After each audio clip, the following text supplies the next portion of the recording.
Then 200 level is when the pressure starts getting worse.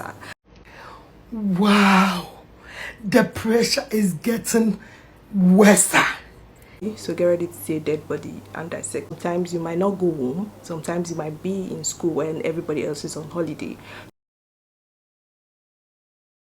Hi besties, welcome back to my channel.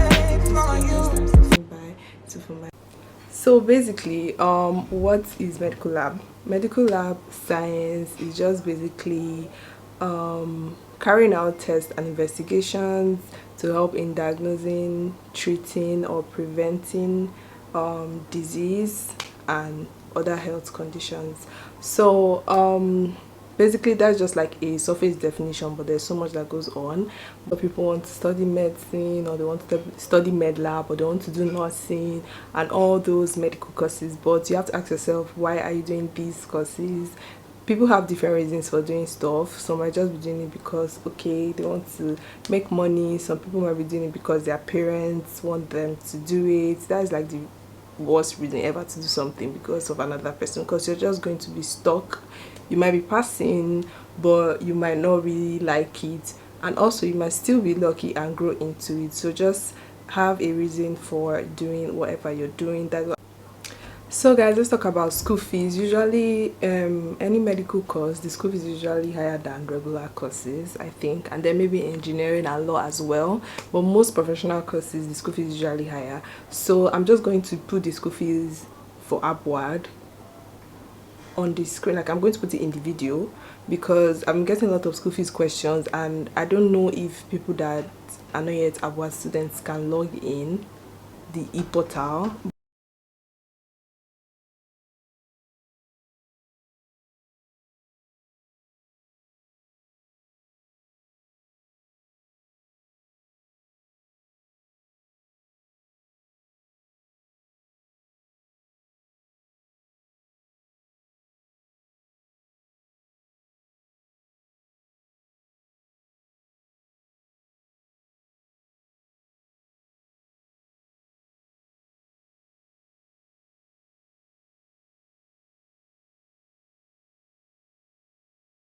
But for medlab, the subtotal is level 2,000,000 and 2,167,500 just for subtotal. No, accommodation is not included, which is really freaking expensive, because when we entered the school we're paying way less than that. So for 100 and 200 level is the same school fees. Then for 300 level is 2,157,000.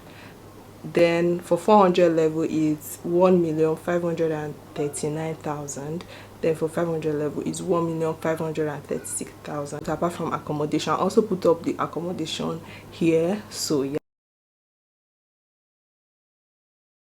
the financial aspect of the med lab, there are some other small things that you need to get, like maybe dissecting set for 200 level, anatomy, and I think biology too, you need dissecting set as well. So all those small things might also take your money and stuff like that. And so if you also break anything in the lab, you're also going to pay. So just be really careful. Because so what's like the time and duration for the course? The time duration for the course is 5 years, so 100 to 500 level. Then after the course you're supposed to do a 1 year internship. Always is mostly paid internship, but they're also unpaid internship with your provisional license that you're going to get. Then after the 1 year, that's your permanent license, but you cannot do your NYSC before your internship. So basically you're spending, let's just say, just make it 6 years.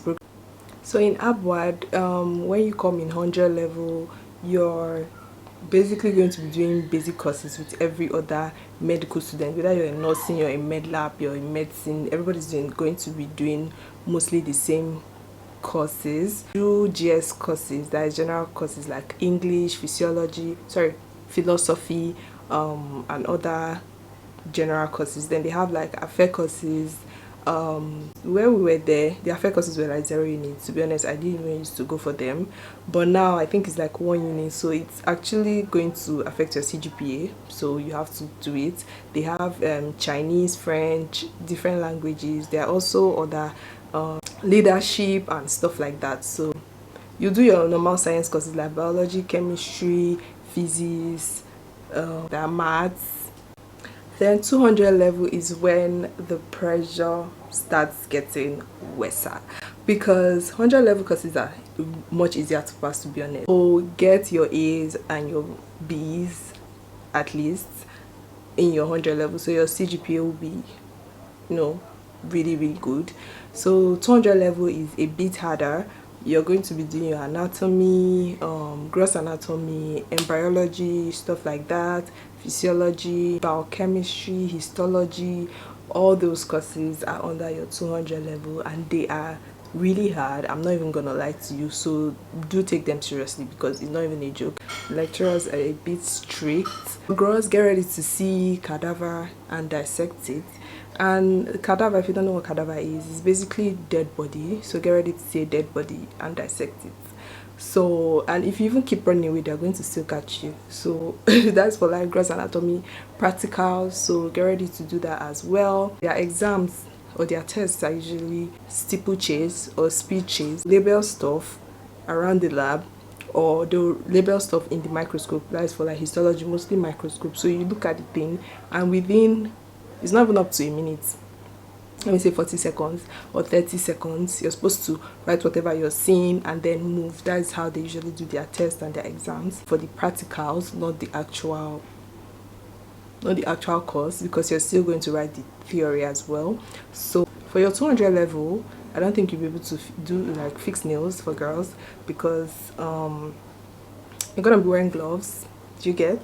So you don't want to infect yourself. So call it for maybe biochemistry, they usually dissect rats and stuff like that. So just prepare your mind, just be mentally prepared to see the rats and the cadaver and the dead bodies. 300 level, which is also really hard, you're going to be doing pharmacology, basically med lab courses. Four specialties in med lab: hematology, histo, chemical pathology or clinical chemistry, and medical microbiology. So you're going to be doing the courses that revolve around that as well. Also give other courses like maybe medical physics or biomedical engineering, stuff like that. Not fail any of these courses because it's really hard to pass, but it's also really difficult to fail as well. So you want to start your clinical posting as well. So basically your clinical posting, you can go three ways. Either you guys are going to learn for some weeks or for some months and then go for your clinical posting, or you're going to go for your clinical posting then come back and learn, or which is the last option, which is actually the one I prefer the least, is doing both your classes and clinical posting at the same time. It's really stressful, I'm not gonna lie. Clinical posting is basically just going to a hospital or a lab, and like basically you're working, because you're going to be there from they have different schedule, depends on how large the class is, but mostly you'll be there throughout the day. Sometimes they might tell you to do calls, overnight calls, 24 hours calls. Overnight call is when you stay over till the next day. Then there's one they were doing at a time, 24 hours call, which is like, I have a video on that on my channel, so you can check it out. 24 hours call is basically from 8 a.m. in the morning, let me say on Thursday, then to 8 a.m. the next day. When they put me on that call, I didn't go because I don't have the capacity for that madness. But if you're going to get in trouble, you have to go. Your clinical posting is also a course. It's basically your med lab practical, and you cannot feel it, so you get the vibe. So much as possible to get vaccinated for most things, because if they are sending you to places like maybe Ido, which is like outside the school, a hospital outside the school, or get exposed to funny diseases.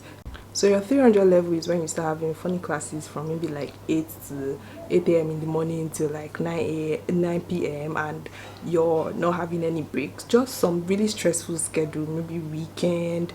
Do you get? 100 level is basically when you're doing your med lab courses only. Maybe they'll add like statistics or one random course, okay, ethics as well. To be honest, med lab courses It's hard, but just read and try your best, watch YouTube videos, whatever works for you, and you're going to pass. Then also in 300 level, they usually drop people, like either they'll tell you to go to another department or repeat the year if you have more than two carryovers. If you have more than two carryovers, or your GP is below 2.5 over 5.0, so try as much as possible to just scale through. If you know that you're not going to be able to do that, then I would advise you to change course, to be honest, because it's really not that deep.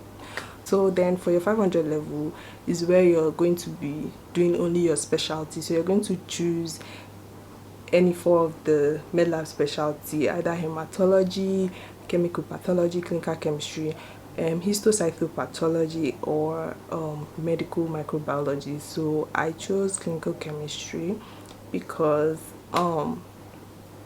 to be honest, I just really vibed with it, so I just went there.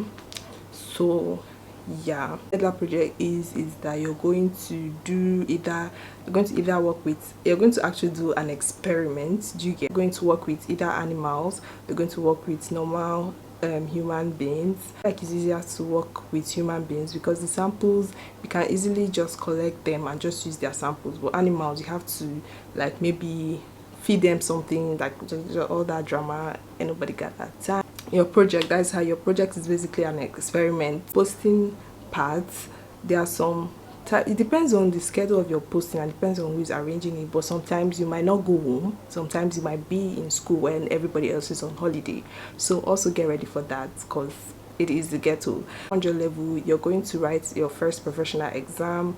You can't write the exam if you have carryovers, so yeah, but if you're free, you are going to write the exam. So basically I'm going to give you 3 hours, but 30 minutes is for your spot test. Like they will put things on the screen and you're going to identify them and you write.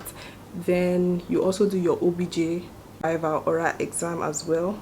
That is the day after the practical, the actual practical, which is basically 2.5 hours. The time is never enough, I'm not gonna lie to you, so just be very sharp about it. If you're not sharp, you cannot survive in medlab. So then in your 500 level, you're going to write your specialty professional exam just for whichever specialty that you chose.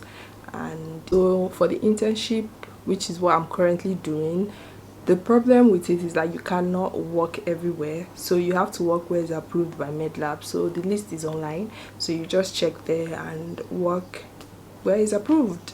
About the dressing for medlab, specifically for Abuad, after 200 level, I don't think they let people wear trousers anymore, which is really weird, but that's just what's up with them. Then you can't wear sandals to the lab, you can't even wear sandals to class, to be honest. You have to wear either a shoe or sneakers, something that is covered, just so that in case you have practicals that day, like, and then your hair always has to be packed. I think they don't really care about the length of your hair as far as it's packed, like unlike nursing that they don't really let them do really long hair. But for medlab you can do any length, but just pack your hair neatly and that's it. And they might also disturb for overly big jewelry. Used to have mood swings in that medlab, just be careful. If you have any other question, please let me know in the comments section and I'm gonna answer all of them. If you want me to do another Abuad video, please let me know, and wish you all the best, and I'll see you guys in my next video. Bye.